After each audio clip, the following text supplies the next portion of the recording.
All right guys, ಎಲ್ಲರೂ ಹೇಗಿದ್ದೀರಾ? 127 ರನ್ನಲ್ಲಿ all out ಯಾರು? CSK. ನನಗೆ ಗೊತ್ತಿತ್ತು ಮೊದಲೇ ಈ ಮ್ಯಾಚ್ ನೀವು ಪ್ರಿಡಿಕ್ಷನ್ ಮಾಡಿದ್ದೆ ಈ ಮ್ಯಾಚ್ ಗೆಲ್ಲುತ್ತೆ, ಯಾಕಂದರೆ ಅವರೆಲ್ಲ ಇಂಜುರಿ ಇದ್ದಾರೆ.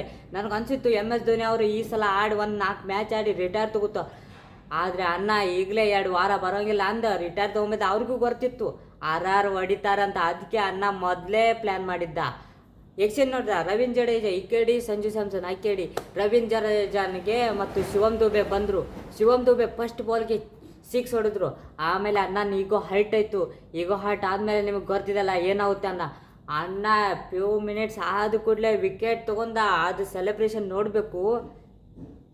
CSK ಮ್ಯಾನೇಜ್ಮೆಂಟ್ ನೋಡಿದ ಕೂಡಲೇ ಅಣ್ಣಂದು ಉರ್ತಿರ್ಬೇಕು, ಯಾಕಂದರೆ ಸಂಜು ಸ್ಯಾಮ್ಸನ್ ತೊಗೊಂಡ್ರು. ಸಂಜು ಸ್ಯಾಮ್ಸನ್ ಬ್ಯಾಟಿಂಗ್ನಲ್ಲಿ ಪವರ್ಫುಲ್. ನನಗೆ ಗೊತ್ತಿತ್ತು ಮೊದಲೇ ಸಂಜು ಸ್ಯಾಮ್ಸನ್ ಹೆಂಗಿದ್ದಾರೆ ಅಂತ. ಅನ್ನಂದು ಏನೋ ಲಕ್ಕಿತ್ತು, ಅದಕ್ಕೆ T20 ವರ್ಲ್ಡ್ ಕಪ್ನಲ್ಲಿ ಆಡಿದ. ಇಲ್ಲಾಂದರೆ ಅಲ್ಲೂ ಕೂಡ ಬಸ್ಮಾಗಿ ಅವನು ಕೂಡ ಬೆಂಚ್ನಲ್ಲಿ ಇದ್ದ. ಅದು ಲಕ್ಕಿತ್ತು. ಇಂಜುರಿ ಆದ ಕೂಡಲೇ ಅವನಿಗೆ ಚಾನ್ಸ್ ಸಿಕ್ತು. ಆ ಚಾನ್ಸ್ನ ಅವನು ಉಪಯೋಗಿಸಿದ. 3 ಮ್ಯಾಚ್ ಇದೆ. 3 ಮ್ಯಾಚ್ನಲ್ಲಿ ಯಾರ್ಯಾರು ಪ್ಲೇಯರ್ ಆಫ್ ದ ಮ್ಯಾಚ್ ಬರ್ತಾ? ಎಲ್ಲಕ್ಕೆಲ್ಲ 3 ಮ್ಯಾಚ್ ಬೌಲರ್ಸೇ ಪ್ಲೇಯರ್ ಆಫ್ ದ ಮ್ಯಾಚ್. ಯಾಕಂದರೆ ಗೊತ್ತಿದೆ ಅಲ್ಲ, ಈ ಸಲ ಅಂತಿದ್ರು ಬ್ಯಾಟಿಂಗ್ ಹೈ ಸ್ಕೋರ್ ಆಗುತ್ತೆ ಅಂದ್ರೆ ಹೈ ಸ್ಕೋರ್ ಆಗುತ್ತೆ, ಆದರೆ ಬಾಲರ್ ಮ್ಯಾಚ್ ಗೆಲ್ಸಾರಂದ ನೀವು ನಂಬಬೇಕು. ಆಮೇಲೆ ನೆಕ್ಸ್ಟ್ ಯಾರು ಬಂದರು? ಸಂಜು ಸ್ಯಾಮ್ಸನ್ ಬ್ಯಾಟಿಂಗ್ನಲ್ಲಿ ಬಂದ್ರೆ ನನಗೆ ಮೊದಲೇ ಗೊತ್ತಿತ್ತು ಸಂಜು ಸ್ಯಾಮ್ಸನ್ ಹೆಂಗೆ ಆಡ್ತಾರೆ ಏನು ಆಡ್ತಾರಂತ. ನಾನು RRರಲ್ಲಿ ಮೊದಲೇ ನೋಡಿದ್ದೆ, ಸಿಕ್ಕರೆ ಫುಲ್ಲು ಇಲ್ಲಾಂದರೆ ಡಕ್ಕು, ಇಷ್ಟೇ. ಈ ಸಲ ಯಾಕೋ ಟೆಸ್ಟ್ ಮ್ಯಾಚ್ ಆಡೋ ಮೂಡ್ನಲ್ಲಿ ಬಂದಿದ್ದ. ಒಂದು 6-7 ರನ್ ತೆಗೆದ. ಆಮೇಲೆ ಅದೊಂದೇನೋ ಗೊತ್ತಿತ್ತು ಹಿಂಗಾಗಲ್ಲ, T20 ಇದೆ ಇನ್ನು ಆಡಬೇಕಂತ ಹೊಡೆಯೋಕೋದ. ಏನಾಯಿತು? ವಿಕೆಟ್ ಆಯಿತು. ಆಮೇಲೆ ಯಾರು ಬರ್ತಾರೆ ಅಲ್ಲಿ ಯಾರು ಬರ್ತಾರೆ? ಅವ್ರದ್ದೆಲ್ಲ 120 ತಳಗಡೆ ಸ್ಟ್ರೈಕ್ ರೇಟ್ ಇದೆ. ಯಾಕಂದರೆ ಅಲ್ಲಿ ಯಾರು ಆಡೋ ಮೂಡೇ ಇಲ್ಲ. ಆಯುಷ್ ಮಾತ್ರನೇ ಓಪನಿಂಗ್ಗೆ ಖತರ್ನಾಕ್ ಆಡ್ತಾನೆ. ಅವನಿಗೆ 1 ಡೌನ್ ಕರೆದ ಋತುರಾಜ್ ಗಾಯಕ್ವಾಡ್. ಅವನು ಬಂದ ಓಪನಿಂಗ್ಗೆ. 2 ಮಂದಿ ಕ್ಯಾಪ್ಟನ್ ಮತ್ತು ಸಂಜು ಸ್ಯಾಮ್ಸನ್ ಬಂದರು. ಅದ್ರ ಪಾಲ್ದು ಕ್ಯಾಪ್ಟನ್ಗೆ ಒಂದು ಸ್ವಲ್ಪ ಹಿಂದೆ ಹೋಗ್ಬೇಕಿತ್ತು, ಯಾಕಂದರೆ ಅಲ್ಲಿ ಆಯುಷ್ ಮಾತ್ರ ಜಾಗಕ್ಕೆ ಬರಬೇಕು. ಯಾಕಂದರೆ ಅವನು ಓಪನಿಂಗ್ನಲ್ಲಿ ಮಸ್ತ್ ಮ್ಯಾಚ್ ಆಡಿದಾನೆ, ನೀವು ನೋಡ್ಬೋದು ಅಂಡರ್-19 ವರ್ಲ್ಡ್ ಕಪ್ನಲ್ಲಿ. ಆಮೇಲೆ ಶಿವಮ್ ದುಬೆ ಬಂದರು.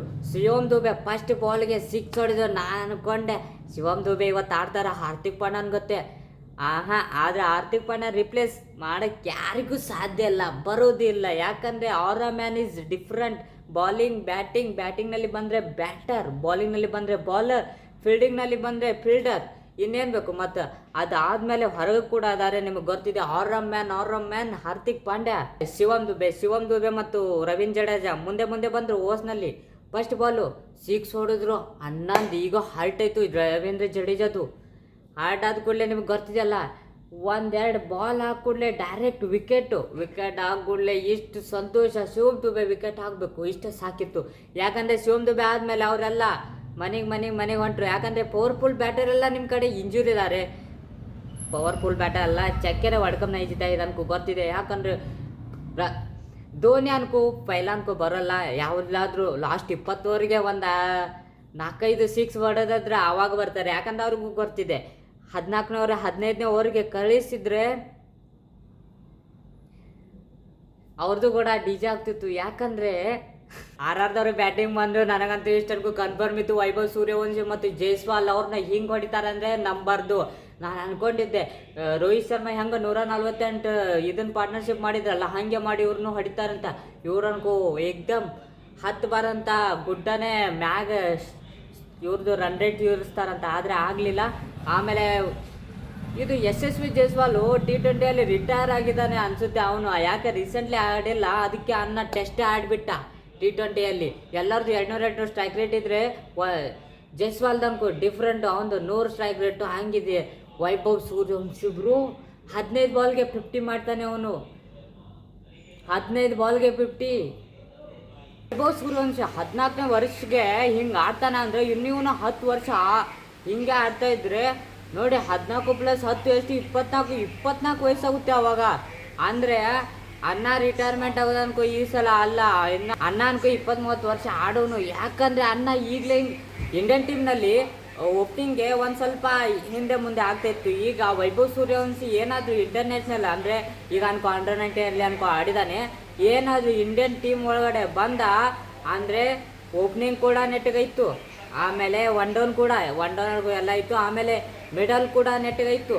ಆಮೇಲೆ ಫಿನಿಶ್ ಕೂಡ ನೆಟ್ ಆಯಿತು. ಫಿನಿಶಲ್ಲಿ ಯಾರು ಬರ್ತಾರೆ ನಿಮ್ಗೆ ಗೊತ್ತಿದೆ, ಹಾರ್ದಿಕ್ ಪಾಂಡ್ಯ ಮತ್ತು ಶಿವಮ್ ದುಬೆ ಬ್ರೋ. ನಾನು ಅಂದ್ಕೊಂಡಿದ್ದೆ ಅವನೇನಾದರೂ ಕಿತ್ತಾಕ್ತಾನ ಮತ್ತು ಬಾಲಿಂಗ್ನಲ್ಲಿ ಏನಾದರೂ ಒಂದು ಸ್ವಲ್ಪ ಆಗುತ್ತಾನ, ಆದರೆ ಏನೂ ಆಗಲಿಲ್ಲ. ಯಶಸ್ವಿ ಜೈಸ್ವಾಲ್ ಒಂದು ಸ್ವಲ್ಪ ಸ್ಟ್ರೈಕ್ ರೇಟ್ ಕಮ್ಮಿ ಇತ್ತು, ಆದರೂ ಕೂಡ ಅನ್ನ ಆಡಿದ. ಯಶಸ್ವಿ ಜೈಸ್ವಾಲ್ 13 ಬಾಲ್ಗೆ 50, ವೈಭವ್ ಸೂರ್ಯವಂಶಿ 15 ಬಾಲ್ಗೆ 50. ಏನೇನು ನೋಡಬೇಕು. ಇವತ್ತು ಮ್ಯಾಚ್ ಇದೆ, ಪಂಜಾಬ್ ವರ್ಸಸ್ ಗುಜರಾತ್. ಯಾರು ಪ್ರಿಡಿಕ್ಷನ್ ಯಾರು ಗೊತ್ತಾದ ಯಾರು ಗೆಲ್ತಾರಂತ? ಕನ್ಫರ್ಮು ಪಂಜಾಬ್ ಗೆಲ್ಲುತ್ತೆ. ಯಾಕಂದರೆ ಗುಜರಾತಲ್ಲಿ ಹಂಗೇನು ನನಗೆ ಪರ್ಫಾರ್ಮೆನ್ಸ್ ಭಾರಿ ಅಂತ ನನಗೆ ಅಂತಿಲ್ಲ. ಮತ್ತು ಫ್ಲಾಪ್ ಯಾರು ಆಗ್ತಾರೆ ಅಂದರೆ ಶುಭ್ಮನ್ ಗಿಲ್ ಅನ್ಕೋ ಫ್ಲಾಪ್ ಆಗ್ತಾರೆ, ಮತ್ತು ಸಾಯಿ ಸುದರ್ಶನ್ ಒಂದು ಸ್ವಲ್ಪ ಚೆನ್ನಾಗಿ ಆಡ್ಬೋದು. ಆಮೇಲೆ ರಾಹುಲ್ ಟಿವಟೆ ಆಡ್ಬೋದು. ಆಮೇಲೆ ಪಂಜಾಬ್ನಲ್ಲಿ ಅನ್ಕೋ ಖತರ್ನಾಕ್ ಈ ಚಹಲ್ಗೆ ಒಂದು ಸ್ವಲ್ಪ ವಿಕೆಟ್ ಬೀಳುತ್ತೆ. ಆಮೇಲೆ ಮೊಹಮ್ಮದ್ ಸಿರಾಜ್ ಒಂದೆರಡು ವಿಕೆಟ್ ತೊಗೋಬೋದು. ಅದು ಫಸ್ಟ್ ಬಾಲಿಂಗ್ ಇಟ್ಟರೆ, ಆಮೇಲೆ ಸೆಕೆಂಡ್ ಬಾಲಿಂಗ್ ಬಂದರೆ ಮೊಹಮ್ಮದ್ ಸಿರಾಜ್ ಕೂಡ ಅವರು ಪಂಜಾಬ್ದವ್ರು ಹೊಡಿತಾರೆ. ಹಿಂಗೆ ನನಗೆ ಅನಿಸ್ತಾ ಇದೆ, ನೋಡಬೇಕು ಏನಾಗುತ್ತೆ. ಆದರೆ ನನಗೆ ಒಂದು ಡೌಟು ಏನಂದರೆ, ಯಾರಾದರೂ ಒಬ್ಬ ಕ್ಯಾಪ್ಟನ್ ನೆಟ್ಗಾಡ್ತಾನೆ. ಯಾಕಂದರೆ ಈ ಕಡೆ ಶ್ರೇಯಸ್ ಅಯ್ಯರ್ ಕೂಡ ಇದ್ದಾನೆ ಮತ್ತು ಈ ಕಡೆ ಶುಭ್ಮನ್ ಗಿಲ್ ಕೂಡ ಇದ್ದಾನೆ. ಯಾರು ನನಗನ್ಸೋ ಮಟ್ಟಿಗೆ ಶುಭ್ಮನ್ ಗಿಲ್ ಏನೋ 40% ಚಾನ್ಸ್ ಇದೆ. ಶ್ರೇಯಸ್ ಅಯ್ಯರ್ ಆಡೋದು ನನಗೆ 60% ಅಲ್ಲ 60% ಇರುತ್ತೆ ಹೆಚ್ಚಾಗಿದೆ. ಯಾಕಂದರೆ ಹನ್ನೊಂದು ರೀಸೆಂಟ್ ಪರ್ಫಾರ್ಮೆನ್ಸ್ ನೋಡಿದ್ರು ಕೂಡ ಚೆನ್ನಾಗಿದೆ. ಹಾಗೆ ಶುಭ್ಮನ್ ಗಿಲ್ದು ನಿಮಗೆ ಗೊತ್ತಿದೆ, ಹನ್ನೊಂದು ಇಂಜುರಿ ಆಗಿ ಫಸ್ಟ್ ಟೈಮ್ ಇಲ್ಲೇ ಬರ್ತಾ ಇದ್ದಾರೆ. ಆಲ್ರೈಟ್ ಗೈಸ್, ಐ ಹೋಪ್ ನಿಮ್ಮೆಲ್ಲರಿಗೂ ಈ ವಿಡಿಯೋ ಚೆನ್ನಾಗಿ ಅನಿಸಿದೆ. ಸಿಗೋಣ ಬೇಗ ನೆಕ್ಸ್ಟ್ ವಿಡಿಯೋದಲ್ಲಿ. ಅನ್ಕಸ್ತಿಕೆ ಬಾಯ್.